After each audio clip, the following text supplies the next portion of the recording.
Olá! Chegamos aqui na parte 2 do diagnóstico.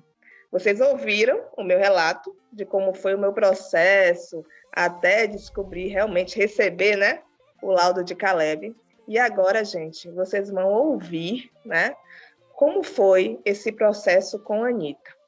Pouco diferente, né, algumas situações parecidas, mas vamos lá. Anitta, conta aí, como foi com a Juliane? Olá, pessoal. Tudo bem? Tudo na paz? Olha, gente, novamente. Bom, é o seguinte, o processo de Juliane passou por várias situações. Eu estava grávida, como vocês podem ver, eu sou obesa, a minha massa corpórea estava, na época, ainda acima, então era obesidade mórbida, uma gravidez considerada de risco. Porém, a minha gravidez ela foi acompanhada desde o início, né, pelo meu obstetra, meu padrinho, o Eduardo, e foi uma gravidez super tranquila, a nível de acompanhamento, ali não tive problemas, a pressão ficou estável a gravidez inteira, porque a preocupação era diabetes gestacional ou hipertensão, né? Porque eu tinha alguns picos de pressão, o professor se estressa um pouco, aí eu tinha uns picos de pressão, mas não era hipertensa. Eu desenvolvi hipertensão agora com 40 anos. Apesar do rostinho novo, já passei dos 40, mas outro dia a gente fala sobre isso. E aí, da minha gravidez, ela foi super controlada. Com 4 meses, fiz a ultrassonografia morfológica, Juliane estava perfeita. Um detalhe, que é muito importante ressaltar, eu tive sangramento no início da gestação de Juliane, com 8 semanas. Muitas pessoas falam sobre as causas do autismo, a gente vai falar em um outro vídeo, em um outro momento, sobre a dificuldade, sangramento, início de aborto, algumas coisas que acontecem na gestação que podem causar o autismo. Apesar que hoje em dia a gente já sabe, né, da questão da carga genética, que não sabe, mas a gente vai falar sobre toda essa questão das situações de autismo. Ela não teve nenhum problema na gestação. Mas depois da 8ª semana de gestação, eu não tive mais nenhum sangramento, minha gestação foi super bem acolhida. Quando chegou com 7 meses de gestação, na morfológica que eu fiz o exame, não deu absolutamente nada normal, estava tudo certo. Com 7 meses, eu fui fazer uma outra sonografia e o médico observou que Juliane tinha PTC, pés tortos congênitos. Ela tinha pés tortos. E foi muito difícil, né, descobrir isso ainda, já quase na hora de ter Juliane, que ela ia nascer com pés tortos e que deveria buscar ajuda logo nos primeiros dias de vida. Né? O tratamento para pé torto começa de 8 a 10 dias de vida e a gente vai falar sobre isso. Né? Também vai ter um momento que eu vou explicar tem um vídeo só explicando o tratamento de pé torto congênito, tá certo? Senão vai ficar muito grande. E aí Juliane nasceu. Como a minha gravidez era de risco, eu fui transferida para Salvador, porque na nossa cidade aqui no interior não tem ainda UTI, nem UTI neonatal, então eu fui transferida para que, caso houvesse necessidade, eu tivesse uma assistência, fui para a capital. Juliane nasceu em Salvador, é soteropolitana, é da capital baiana, né? Mas, graças a Deus, o parto não pude ter parto normal, tive o parto cesáreo, não tive problemas no parto, foi tudo normal, dentro da normalidade. Juliane nasceu, ela deu uma engordadinha na última semana de gestação, ela deu uma engordada, por isso ficou grande. Juliane nasceu com 50 centímetros e gordinha, com 4 quilos e quase 200 gramas. Então fez a cesárea, veio, mamou, mas Juliane mamava muito, esfomeadamente, né? E secava, minha mama, não consegui dar mama a Juliane, porque ela estava sempre com fome, pelo menos era o que eu achava, né? As crises de choro, que a gente achava que era fome, e ela estava sempre mamando, né? E Juliane, aparentemente normal, olhava no olho, né? O pessoal da nova teoria aí de bebê não olha no olho, olhava no olho. Na verdade, Juliane encarava muito a gente. Era a criança que encarava todo lugar que a gente ia dentro do quarto, ela perseguia a gente com o olhar, né? Ria, respondia a estímulos de riso e tal. Só que Juliane fazia umas coisas estranhas quando era bebê. Juliane, dentro do berço, ela tinha crise de riso. Mas não era uma crisezinha de riso, assim, de dar uma risadinha. Né? Era aquele negócio de ficar rindo quase 20 minutos. Aí você, quando tá no início, você diz logo, tá vendo o anjo? Tá rindo com o anjinho. Mas depois você via que aquele riso não tinha motivo aparente. E não só crise de riso, mas ela também tinha crise de choro. E aí, você, quando era experiente, o pediatra já diz, né? Dá 4 ou 5 gotinhas de Lufital. Aí dava chazinho de erva doce, dava Lufital, dava a medida de dipirona que a pediatra passava, e nada passava dor, nada passava cólica, nada passava esses gases. Ela simplesmente chorava e do nada ela parava como se nada tivesse acontecendo. Então, essas crises de choro e de risada, eu realmente percebi em Juliane ainda bebê. Juliane nasceu com o pé torto, então ela teve que trocar o gesso. A pessoa que fez o tratamento inicial da minha filha não conseguiu colocar o pé na posição adequada para operar com 4 meses. Eu tive que completar o tratamento com uma especialista, uma doutora em ortopedia pediátrica, a doutora Luana Lisse, no Santa Isabel, em Salvador. E ela fez a cirurgia e o pé de Juliane, graças a Deus, hoje é normal. Não precisou, não teve reincidência, né? Com 10 dias de vida, eu vi a minha filha chorando de dor dentro do berço, até o gesso ficar na temperatura, né, adequada, ela ficava sentindo dores. E ela chorava muito por cada troca de gesso. Ela nasceu com os 2 pés tortos, engessava as 2 perninhas, então toda semana tinha que trocar o gesso. Aqueles acidentes que acontecem da pessoa cortar a perna da sua filha enquanto está trocando o gesso. Não nada grave, né? Mas aquele cortinho. E passei por muitas situações muito sofridas com o Ju. É muito difícil ter uma criança passando por todo esse sofrimento, ainda tão pequenininha, com o pezinho todo. Depois de 6 meses ela operou, ficou com gesso ainda 2 semanas, ficou com gesso 2 semanas, depois usou a Hortas e a Dennis Brown, que fica uma barrinha de ferro, uma botinha com uma barrinha de ferro. Depois, se vocês quiserem, pode jogar aí no Google o que vocês acham. Hortas, Dennis Brown. E ela teve que ficar usando essa órtese por 1 ano.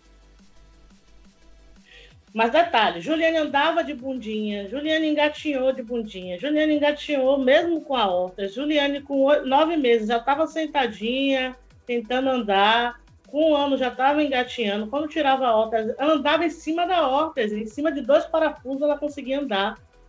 Juliane, com 1 ano, já estava falando mamãe, papai, vovó, tchau, ela dava o tchau e falava tchau.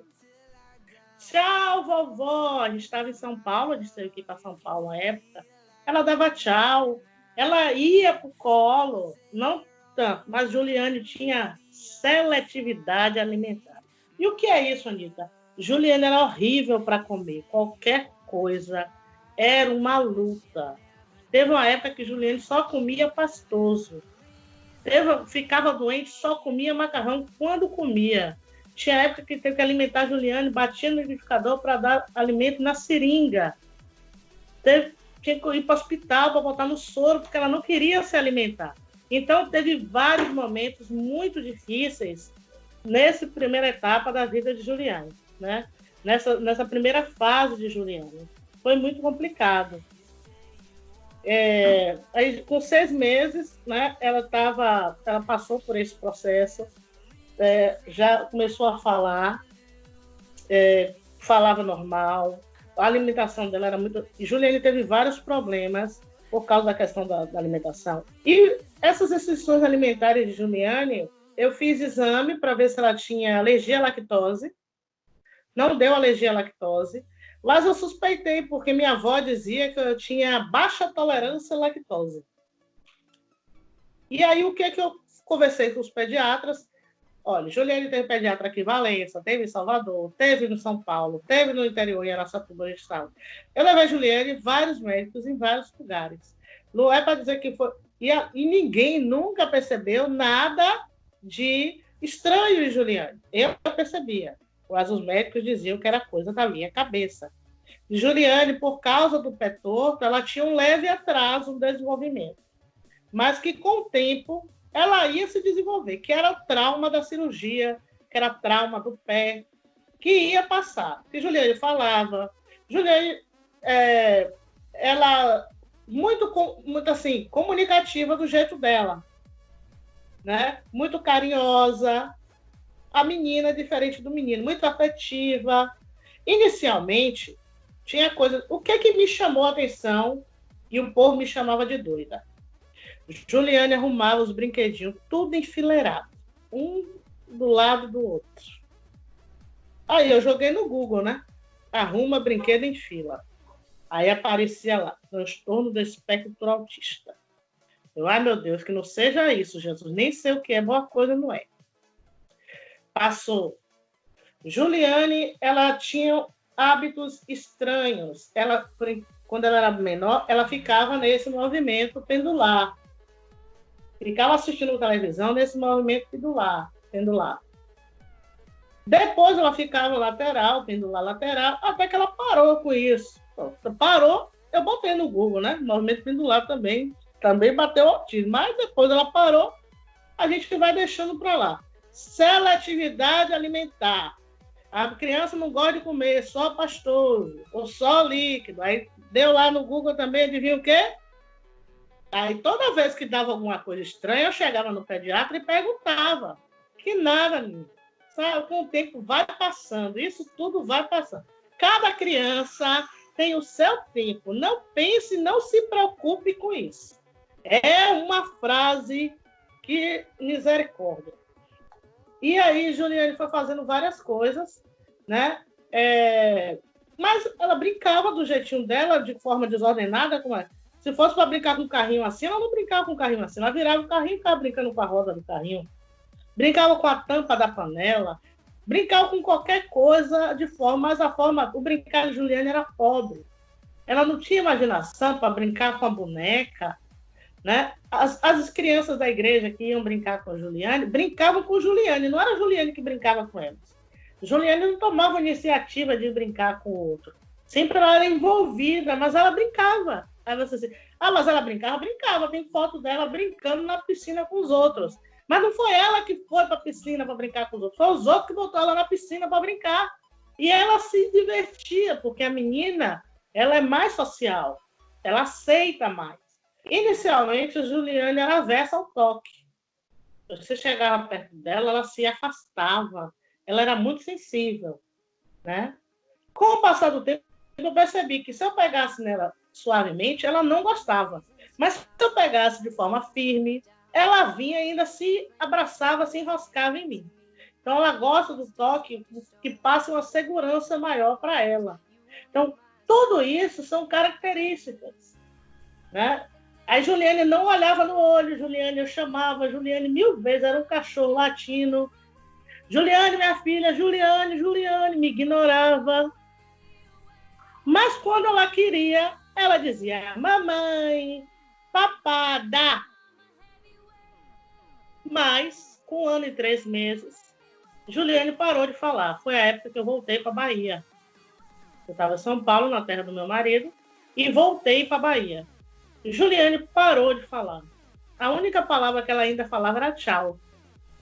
E ela também parou de falar tchau com 1 ano e 4 meses, mais ou menos. Como eu já suspeitava, eu comecei a levar em vários especialistas, né? Ditos especialistas. Porém, a resposta que eu recebia sempre era a mesma. É trauma, é porque saiu, abandonou, ela era muito apegada à avó, foi porque fez cirurgia, cada criança tem seu tempo, porque o primo dela falou já com 4 anos de idade. Para mim, hoje, eu compreendo que ver todo esse histórico familiar me mostra exatamente aquilo que eu sei, que tem outros casos na família mais leve, que superou, e que chegou ao caso de Juliane, que já foi um caso mais grave, né? E aí você vai vendo, vai fazendo histórico, né, que a gente chama na psicopedagogia de uma anamnese, vai fazendo um levantamento dessas informações para chegar até o ponto que a gente está hoje, né? Então, o que eu quero deixar claro para vocês que estão assistindo esse vídeo é que foi muito difícil. Eu levei num médico, que é conceituadíssimo no estado, um neuro, e quando eu cheguei lá, Juliane foi para o colo dele, que Juliane nessa época não ia para o colo, mas foi para o colo dele. Juliane não falou, mas foi super acessível, assim, deixou ele carregar, ele tirou o jaleco. Aí ele me explicou que o problema não era o médico, era o jaleco.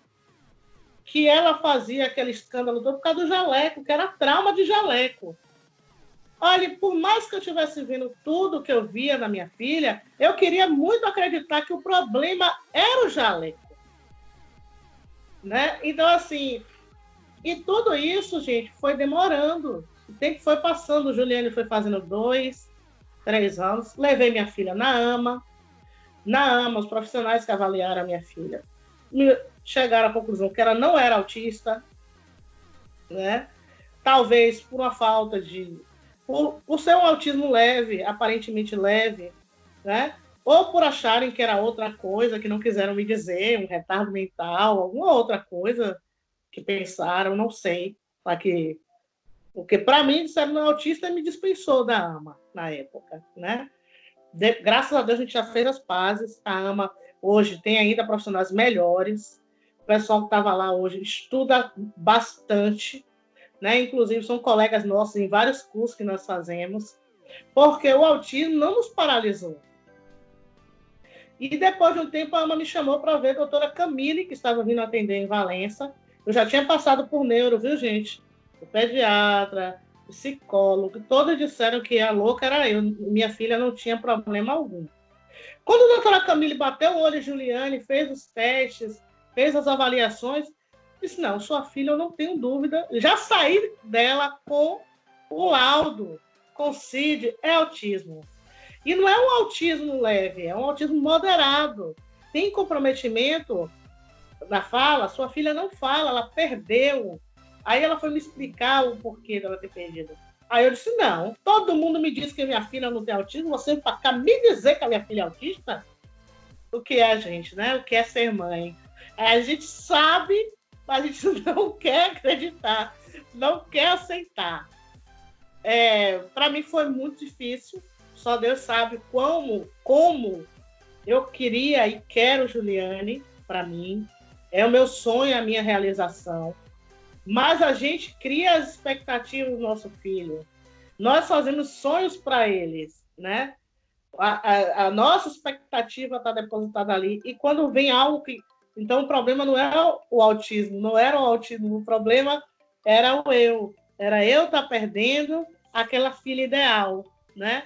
Eu entrei, passei pelo processo de luto, fiquei deprimida, depressiva.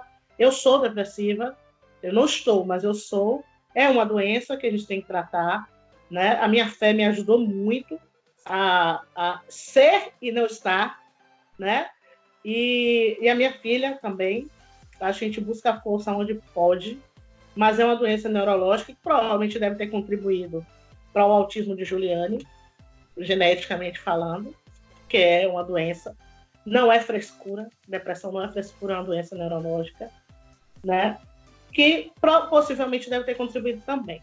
Mas não me importa, porque para mim a minha filha ela é perfeita, foi Deus que me deu. Então, todas essas características, alinhar os brinquedos, não olhar no olho, movimento pendular, comportamento, brinquedo inadequado, brincar pobre, falta de imaginação, não falar. Olhe bem, ela falava e às vezes tem a perda da fala com 1 ano por causa da poda neuronal, que a gente vai falar sobre isso quando a gente for falar de neurociência também. Ativa o áudio, Amanda, você quer fazer uma colocação, fica à vontade. Na verdade, a poda neural pode acontecer até os 3 anos de idade, né? Então, sim, tem crianças que têm um desenvolvimento normal, esperado normal, né, gente? A gente usa muito a palavra normal, mas o que é anormal, né? Mas aquilo que é dito normal tem um desenvolvimento típico, mas quando chega aos 3 anos, 2,5, ela começa a perder, né? Então, tem muita gente que fica muito confuso, muitos pais ficam muito confusos. E aí tem gente que diz assim, não nasceu autista, se tornou autista. Não, a criança já nasceu autista, né? Mas por conta da poda neural. É muito importante, né, você saber que é algo genético, que já veio com a criança, né? As contribuições dos dois, uma coisa leva a outra, né? Mas que tem uma trajetória, uma carga genética dos pais, sim, né? Agora, é claro que isso não é um motivo de engessar, de congelar, e eu já parti por... Mesmo em luto, eu já estava lutando. E tem as tá? questões da mutação também, né, Anitta? Porque não é porque é genético que é hereditário, tá? Tem essa questão também, mas isso a gente vai explicar em outro vídeo. Outro vídeo a gente explica essas questões da neurociência e tal e tal. Então, é muito importante, assim, mesmo triste, chorando, eu ia procurar tratamento para Juliane, eu consegui botar a Juliane em algumas terapias importantes, eu não me deixei paralisar pelo medo, eu não me deixei paralisar pela insegurança, pelo desespero, pela tristeza, pelo luto. Pelo contrário, foi do luto para a luta, porque é muito importante começar o tratamento rápido. Muito importante, né? O diagnóstico de Caleb veio, assim, foi fechado com 2 anos e 10 meses. E isso contribuiu muito para o desenvolvimento de Caleb, né? Mas eu sempre penso assim, se eu tivesse buscado, né, os profissionais certos antes, lá com 1 ano, quando eu comecei a observar, ele poderia estar muito mais evoluído hoje. É por isso que a gente está falando tanto... Olha bem. Mamãe, olha bem. Isso que a Amanda está falando é muito importante, sim. Mas eu quero deixar claro que o meu diagnóstico de Ju veio com 3 anos e pouco. Mas mesmo vendo as dificuldades, mesmo vendo as perdas que Juliane estava tendo, eu já fazia coisas com ela. Eu já estimulava a Juliane. Você não precisa estar com o diagnóstico fechado na mão para correr atrás de estimular o seu filho. Então, não se deixe engessar. Você está vendo algo, comece a fazer. Mesmo que os outros digam que você está louca, mesmo que o outro diga que não tem nada, você está vendo, pai, você está vendo, mãe. Faça, não espere. Enquanto isso, você vai buscar meios de descobrir o que é que essa criança tem, o que é que a sua criança tem. Mas não paralise, tá certo? Então, assim, e outra coisa, mas eu só fui descobrir agora com 7, 8 anos, não importa. O importante é você agir.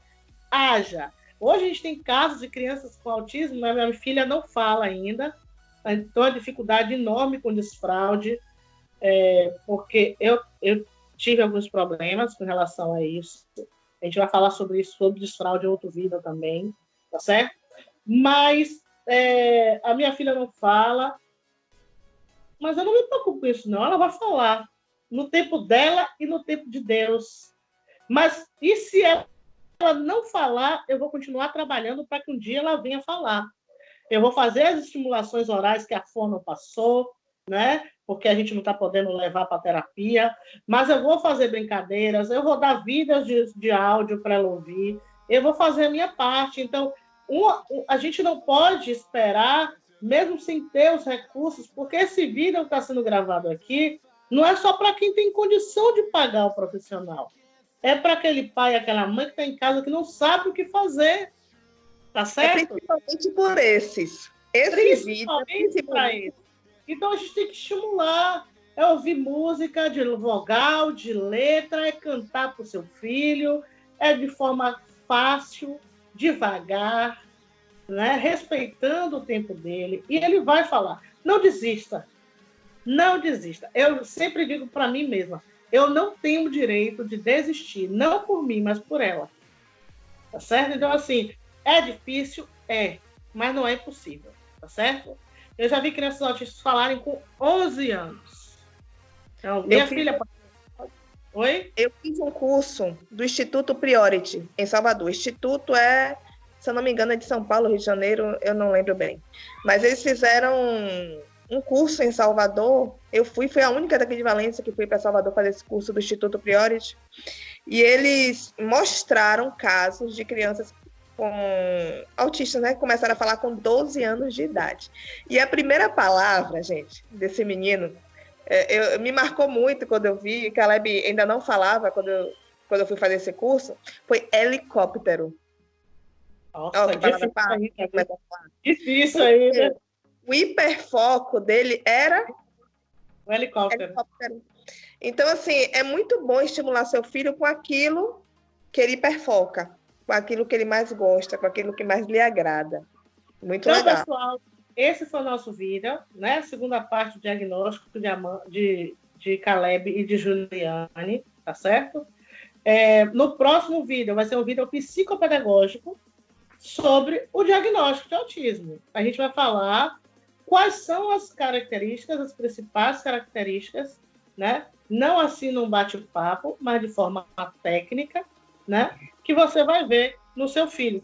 Você pode ver, eu quero deixar claro que nem todas as crianças são iguais. Eu acho que vocês já perceberam isso pelo nosso testemunho aqui, né? A Caleb é totalmente diferente, ele é agitado, Juliane é totalmente calma, pacata, Caleb fala, Juliane não fala, Caleb tem independência, Juliane é dependente. Então, assim, são bem diferentes, né? São bem diferentes e são autistas. Então, tá certo?